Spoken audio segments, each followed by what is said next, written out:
Welcome. In this video, I'm going to be taking a look at this TrixHub TH005 super bright LED flashlight.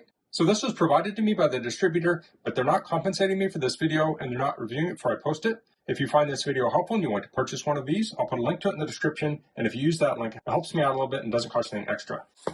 So we have some features on the side. It says zoomable. It has a power display, high lumens, rechargeable, lanyard. Let's open this up. Now this is a 2-pack, so you could have one for yourself and give another to a friend, or you could have one in your shop, another in your car. It's really nice having two. Here we have the manual. Let's take a quick look at it. So it has some notes. You can pause and read through those. This talks about the different parts. This has an 18650 lithium cell. And here are the specs. The battery is 1800 milliamp hours. Charging time is 2 hours. It has an IPX5 waterproof rating. So it has a little tab under the cap to keep the battery from contacting while it's in shipping. So you want to make sure you remove that. Now this has 5 modes. It has high, medium, low, strobe, and SOS. Now you click on it to switch between the modes, but if you haven't clicked a button within 5 seconds, the next click will turn it off. So that way you can click it to cycle it, but if you want to shut it off, it's not going to switch through all the modes. I really like that feature. So this charges with USB. So let's take a look. Let's set one aside. We'll pull one out. Okay. So this is metal. It feels really nice.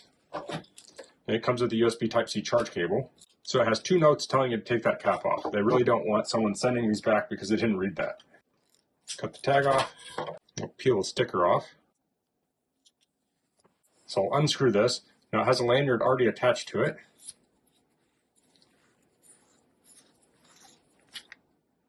Okay, and there's that tab. Here's the cell. It's the 18650, 1800 milliamp hour. So you could potentially get other batteries if they're the same spec. And there's an O-ring right there to seal it. Tighten that down. Here we have the charge port. Let's try charging this. So you can charge it with a USB charger. Plug in.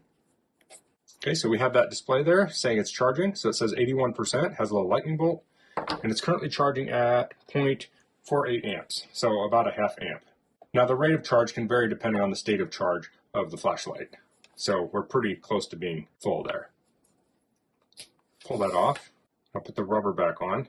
So you want to make sure that's in place for your IPX5 waterproof rating. So this will pull in and out to zoom. So to turn it on, we'll press that T button.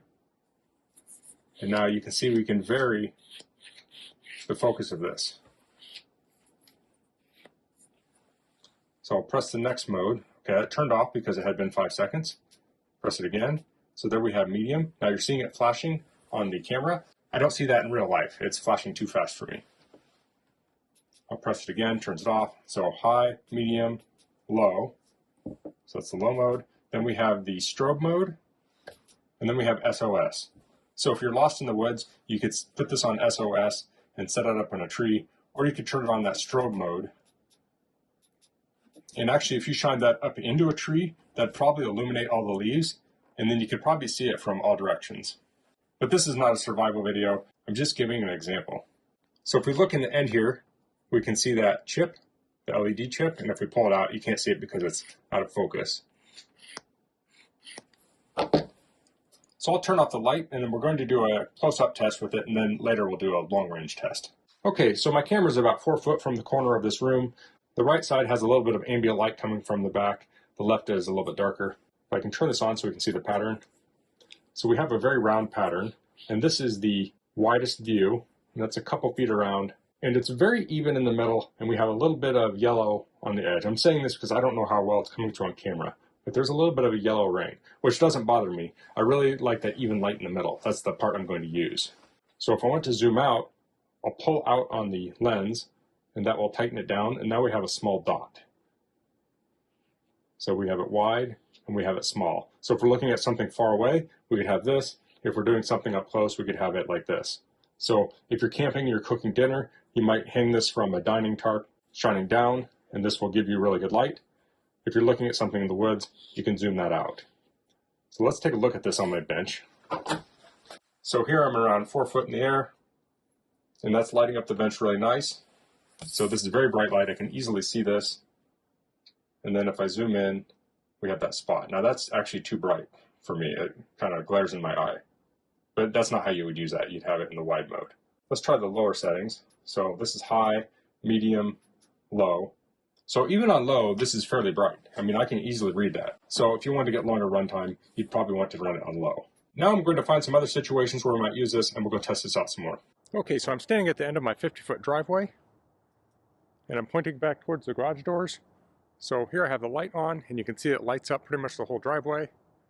And now I can zoom into a tight spot and just illuminate each garage door. And that's very, very bright.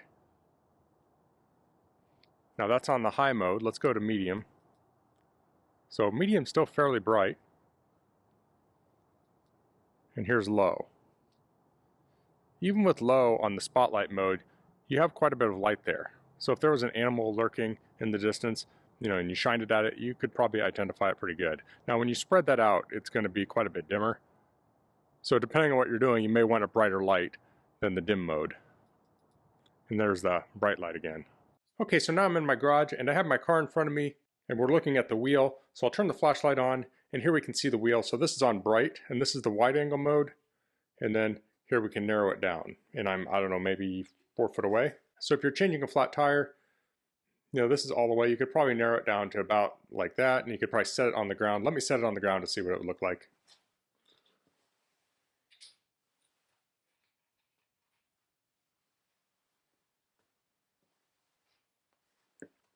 So that was set on the ground. So when I set it on the ground, it's best to have it on wide to give me the best coverage. But if you have someone else with you, you can have them hold the light, and you can narrow it down to the size you need. But it's very, very bright. Okay, so now we're looking at the engine bay of my car. Now there's some light coming in on the side here, but it's dark here. You can't really identify things very easily. So let's try the flashlight. And that's very bright. So this is on the widest mode. And there's the narrowest mode. So being up this close, the widest is probably best. But this nice, bright, even light would be great for diagnosing a problem. So say you had a leak or something or a loose hose, you could easily move this around and poke it in places. Or you could even focus in tight if you want to look like in. But since it's so even, the ringing in the lights isn't going to disrupt your view. Now you could also take this loop and pass it over it like this and hang it from something. So you could hang this, say, from the hood latch. I'm just going to hold it up there so you can see what it would look like. So it's swinging right now. But that's hung from the hood latch. So at that angle, it's mostly showing the front. But that's just an option. You could also just set it somewhere or have someone hold it. So that was the TrixHub Super Bright Rechargeable LED Flashlight. I really like the light output of this. It's very bright and very even. It's easy to adjust the focus by sliding this. Now if you have good dexterity, you can even do this one-handed. So I can turn this on and adjust it like that. A feature I really like of this is that it has a gauge to tell you how much battery life you have left. So if you're going camping for the weekend, you can just turn it on, see if it's charged up, so you're not stuck with the dead battery. So a flash like this would be great for camping, for repair work, automotive work. You could keep it in your car, your backpack. This could even work well around an office. If the power goes out, it's nice to have a flashlight around. And since this comes with 2, you can have a flashlight in 2 places. So that's all I'm going to cover in this video. If you have any questions, please leave them in the comments. If you like this video, please click like. If you haven't subscribed to my channel, I'd appreciate if you could do that. And thanks for watching.